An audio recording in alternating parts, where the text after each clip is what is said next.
যুবকরা চাকরির অভাবে বেকারত্বের হিসাবে দুকে দুকে মরবে এমন বাংলাদেশ আমরা চাই না।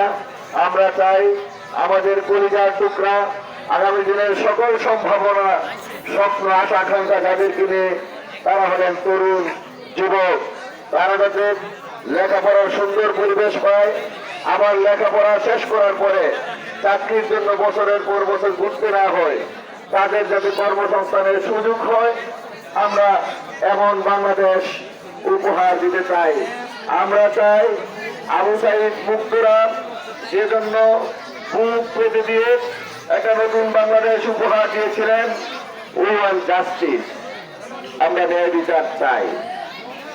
সেই ন্যায় প্রতিষ্ঠার জন্য আবু সাঈদ মুক্তদের যে আত্মত্যাগ, তার সাথীদের, তার মাধ্যমে আমরা যে নতুন বাংলাদেশ পেয়েছি, আমরা চাই না আবার এই বাংলাদেশে কোন মায়ের বুক খালি হোক। আমরা চাই না